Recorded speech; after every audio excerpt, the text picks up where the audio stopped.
महाशिवरात्र ही शिव आणि पार्वती यांच्या दिव्य मिलनाची रात्र म्हणून ओळखली जाते।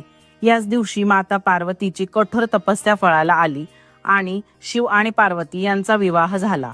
पार्वती आधी राजकन्या होत्या आणि शिव हे कैलासावर राहणारे, अंगावर भस्म आणि गळ्यात सर्प धारण करणारे वैरागी। शंकरांकडे ना राजवैभव होतं ना सोने चांदी, पण पार्वती मातेने वर्षानुवर्षे तपस्या करून दाखवून दिलं की प्रेम हे दिखाव्यातून नसते।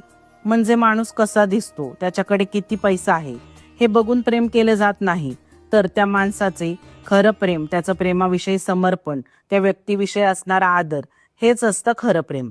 महाशिवरात्र ही आपल्याला शिव आणि पार्वती यांच्या अमर प्रेमाच्या आठवण करून देते। महाशिवरात्रीच्या कथेचा पूर्ण व्हिडिओची लिंक मी तुम्हाला खाली देत आहे। माझ्या चॅनलवर जाऊन पूर्ण व्हिडिओ नक्की बघा आणि आवडला तर व्हिडिओला लाईक नक्की करा। हर हर महादेव।